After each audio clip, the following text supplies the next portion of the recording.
16 বছর পর্যন্ত আর্টিকেল পড়েও পরীক্ষার মধ্যে আর্টিকেলের উত্তর করতে পারছি না, কি একটা ভয়াবহ জিনিস। আজকে আমি আর্টিকেল শিখিয়ে দিচ্ছি, এভাবে আপনি আর্টিকেল শিখলে আর কখনো ভুল করবেন না এবং আপনি 1 সেকেন্ডে যে কোনো আর্টিকেলের প্রশ্নের উত্তর আপনি দিতে পারবেন। BCS, bank job, varsity admission, এই রিলেটেড যে কোনো পরীক্ষায় আপনি এর উত্তর করতে পারবেন। তাহলে চলুন কথা না বাড়িয়ে আজকে শিখে ফেলি আর্টিকেল।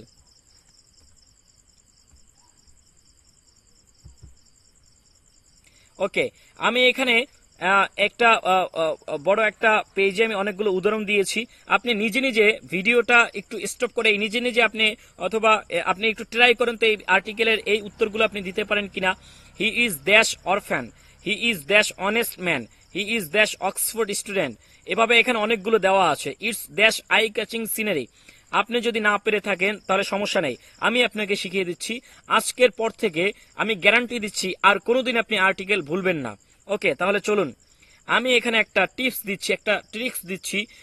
এই জিনিসটা আপনি যখন মনে রাখবেন আপনি আর কখনো আর্টিকেল ভুলবেন না। সেটা হচ্ছে সরোয়া, সরে আ, রসা ই, রসা উ, ও, এ, এর উচ্চারণটা মূলত এই অথবা এ। ওকে, তাহলে আমার এই 7টা শব্দ যদি আপনি মনে রাখেন তাহলে কখনো আপনি আর্টিকেল ভুলবেন না। সরোয়া, সরে আ, রসাই, রসাউ, এ, ও, এই 7টা সমান সমান বসবে এন। এই 7টা সমান সমান বসবে এন এবং বাকিগুলোর ক্ষেত্রে আপনি বসাবেন এ। তাহলে সরোয়া যদি আসে তাহলে কি বসবে? এন বসবে। সরে আ আসলে তাহলে কি বসবে? এন বসবে। কখন আসবে এটা? কখন আসবে এটা? আসবে তখন যখন কোন শব্দের শুরুতে শব্দের শুরুর বর্ণটা আপনি উচ্চারণের ক্ষেত্রে অ হবে, শব্দের শুরুর বর্ণটা উচ্চারণের ক্ষেত্রে আ হবে, শব্দের শুরুর বর্ণটা উচ্চারণের ক্ষেত্রে ই হবে। তাহলে চলুন পিছনের যে উদাহরণগুলো দিয়েছিলাম সেগুলো সলভ করার চেষ্টা করি। ওকে, আমরা উদাহরণে চলে আসলাম। এখানে যে উদাহরণটা দেওয়া ছিল যেমন হি is dash orphan, orphan, orphan লাগতে কি অ, সরো অ দিয়ে, তাহলে কি হবে এখানে? এন হবে। কি হবে? এন হবে। He is dash honest man, তাহলে কি হবে এখানে? অনেস্ট, অ দিয়ে কি হবে? এন হবে। He is dash Oxford student, তাহলে কি হবে? অক্সফোর্ড, সরো অ, অক্সফোর্ড, তাহলে কি হবে? এন হবে। He returned after dash hour, hour, সরে আ দিয়ে লেখা, সরে আ কি হবে? কি হবে? এন হবে। It's eye catching, eye catching scenery, eye sore আ, তাহলে কি হবে? এন হবে। I saw dash 70 years old man, কি হবে? 70, তাহলে কি এখানে সরোয়া, সরে আ, রসাই, রসা উ, এ, এই শব্দগুলোর কোনোটাই নেই, তাহলে কি হবে এখানে? এ হবে। কি হবে? এ হবে। এভাবে what dash awesome things, awesome সরোয়া দিয়ে কি হবে? হোয়াট অ্যান অসাম থিংস, কি হবে? এন হবে। কি হবে? এন হবে। হি বট ড্যাশ এক্স-রে মেশিন, কি হবে? এ, এক্স-রে মেশিন, কি হবে? এন হবে। এ আছে। Germany is dash European country, এখানে ইউ, এই শব্দটা কি হবে? ইউ দিয়ে শুরু হয়েছে, এটা ইউ উচ্চারণ হয়েছে। এখানে কিন্তু আমার সেই 7টা শব্দের 7টা যে বর্ণ লিখেছিলাম সেই বর্ণের ভিতরে কিন্তু ইউ নেই, তাহলে কি হবে? এ হবে। Have you seen U, U কি হবে? এ হবে। He is studying for master degree, master degree, তাহলে আমার সেই 7টা যেই বর্ণ বলেছিলাম সেই 7টা বর্ণের ভিতরে কি আছে? মাস্টার আছে, ম নেই, তাহলে কি হবে? এ হবে। I need dash xerox machine, xerox, তাহলে কি হবে? এ হবে। ওই 7টার ভিতরে তো পড়ে না, তাহলে he has M A degree, M আছে, কি আছে? M A degree. এরকমের যেই বর্ণ শব্দগুলো এম এ ডিগ্রি, যে ডিগ্রিগুলো সেগুলো হচ্ছে কি এ দিয়ে যদি শুরু হয় বা ওই 7টা বর্ণ দিয়ে শুরু হয় তাহলে কি হবে? কি হবে? এন হবে। He has an M A degree, B A, কিন্তু বি এর ক্ষেত্রে হবে না কেন? বি, ব কিন্তু নেই, ব বর্ণটা নেই। হি গেভ $1, অন যেখানে অন, ওয়ান, এখানে কিন্তু অন না, ওয়ান, ও, ও দিয়ে, তাহলে ও অন্ত্যেষ্টি আকার আছে কিন্তু ওয়ান, সেই ক্ষেত্রে কি হবে? এটা এন না হয়ে এ হবে। আই স ওয়ান আইড বেগার, এখানে এখানে একটা ফিল ইন দ্য ব্ল্যাঙ্ক ছিল, সেটা দেওয়া হয়নি, দুঃখিত। তাহলে কি হবে এখানে? এ হবে। I have ox, O X, ox, তাহলে কি হবে? I have an, I have an ox, I have an ox, but he has dash S, কি? এস, তাহলে A double S, S, A double S, A, তারপর কি? স, তাহলে কি হবে? এন, এখানে দুটোটাই হবে এন। ওকে, তাহলে আমরা শিখে ফেললাম। আপনি এভাবে যদি ট্রাই করেন, এই যে 7টা, যেই 7টা আছে সরোয়া, সরে আ, রসা ই, রসা উ, এ, এই যে 7টা জিনিস আছে, 7টা বর্ণ আছে, আপনি এটা দিয়ে ট্রাই করেন, আপনার জীবনও কখনো আপনি আর্টিকেল ভুল হবে না। এই টিপসটাকে বলা হয় মাস্টার টিপস। আপনি এটা ফলো করেন, কখনোই ভুলবেন না। ইম্পর্টেন্ট রুলস অফ আর্টিকেল গুলো শেখার আগে একটা কথা বলতে চাই, সেটা হচ্ছে গিয়ে আমরা আর্টিকেলের অনেকগুলো সংজ্ঞা জেনেছি, কিন্তু সংজ্ঞাগুলোর যদি শাব্দিক অর্থ ভালোভাবে জানতে পারি, বুঝতে পারি, তাহলে আমার মনে হয় আর আর্টিকেলে ভুল হওয়ার কথা না। যেমন definite article, indefinite article. Definite শব্দের অর্থ কি? ডেফিনিট শব্দের অর্থ কোনো কিছুকে ডেফিনিট করা, ডিফাইন করা, নির্দিষ্ট করা। আর ইনডিফিনিট মানে কি? ইনডিফিনিট মানে অনির্দিষ্ট করা। তো কোনো কিছু যদি নির্দিষ্ট করে বলি সেখানে দা বসবে, দি বসবে। অনির্দিষ্ট করে বলে সেটা এ হবে অথবা এন হবে। আর এন হবে না এ হবে সেটা তো আমরা শিখেই ফেললাম। ওই টিপসটা যদি মনে রাখি যে এই 7টা বর্ণের কথা বলেছি, তাহলে কখনো আপনার আর্টিকেল ভুল হবে না। ওকে, এখন আমরা রুল নাম্বার 1 নিয়ে আলোচনা করব। তাহলে রুল 1-এ আছে what a beautiful house. What a beautiful house, তাহলে হোয়াট দিয়ে যদি কোনো শব্দ শুরু হয়, আশ্চর্যজনক কোনো শব্দ, তাহলে সেটার পূর্বে এ হতে পারে অথবা এনও হতে পারে। এ হবে নাকি এন হবে সেটা নির্ভর করবে মূলত এখানকার শব্দটার উপরে।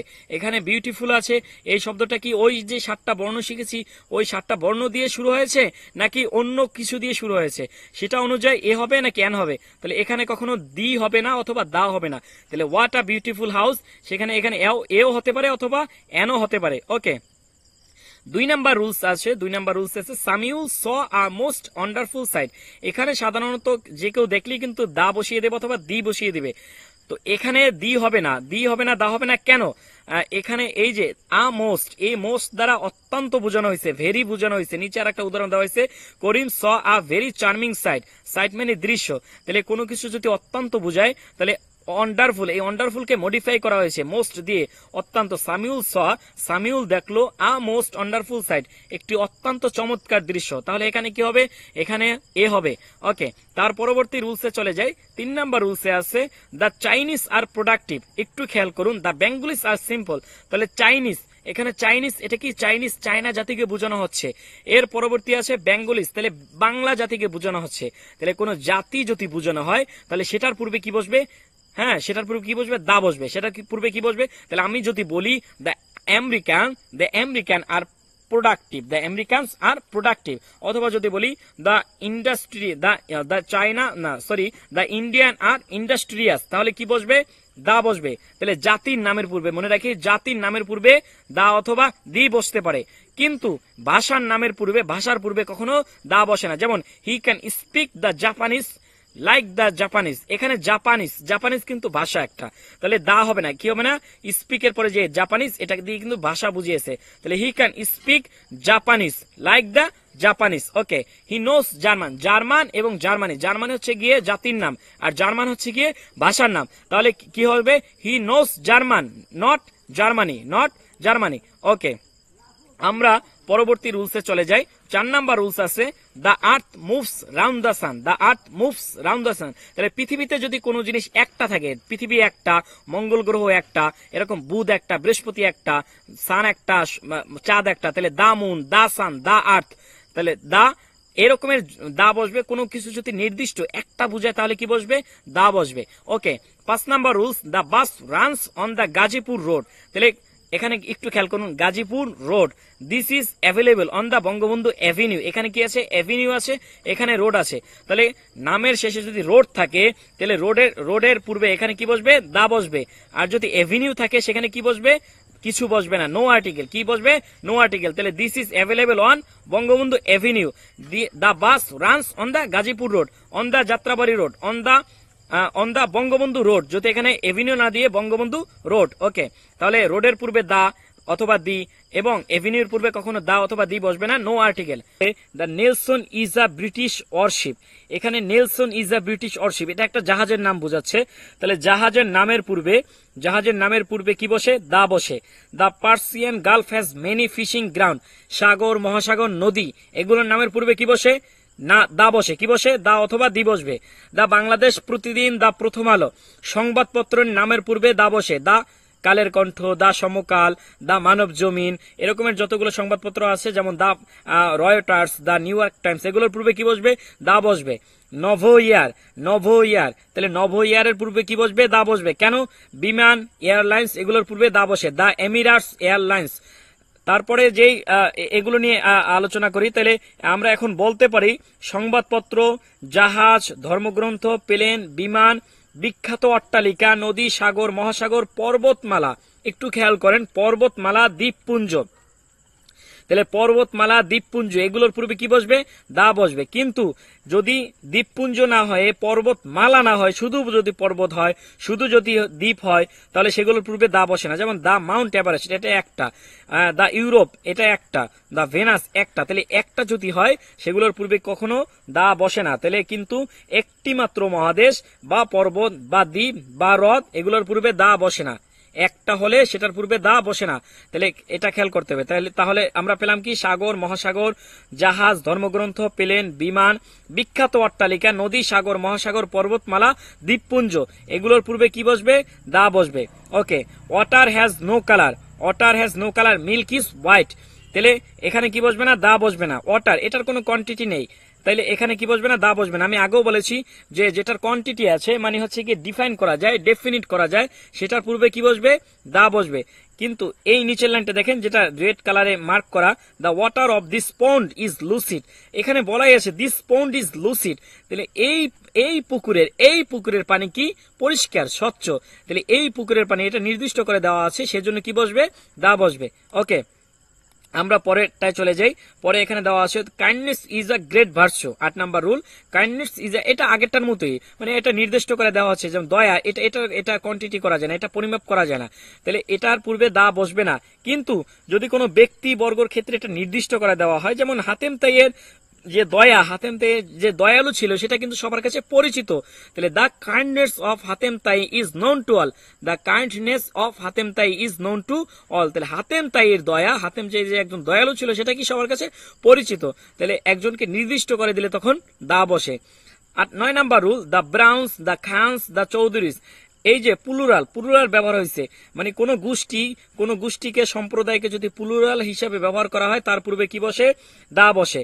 প্লুরাল ব্যবহার হলে তারপরে বহুবচন হতে হবে। যদি গোষ্ঠী হয়, গোষ্ঠীর নামের পূর্বে দা বসবে যখন এটা প্লুরাল হবে।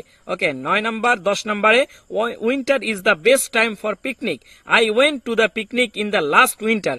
তাহলে winter is the best time. তাহলে এই উইন্টার, এই যে শীত, খুব ভালো পিকনিকের জন্য, শীতকালটা ভালো। কিন্তু এটা যে কোনো শীতকাল হতে পারে, ভবিষ্যৎ হতে পারে, অতীত হতে পারে, বর্তমানও হতে পারে। কিন্তু যখন এটা বলেছে, যেমন অতীতে, went to the picnic in the last winter, যেমন I went to the picnic in the last winter, আমি শেষ শীতে আমি কোথায় গিয়েছি? পিকনিকে গিয়েছি। তাহলে লাস্টের যে শীতটা, লাস্টের যে উইন্টার, সেটাই সেই শীতে পিকনিকে যাওয়া হয়েছে, সেই জন্য এটার পূর্বে কি বসেছে? দা বসেছে। সেই জন্য কি বসছে? এই যে দ্য লাস্ট উইন্টার। তাহলে এই উইন্টারের পূর্বে দা বসেছে, the picnic in the last winter. Okay.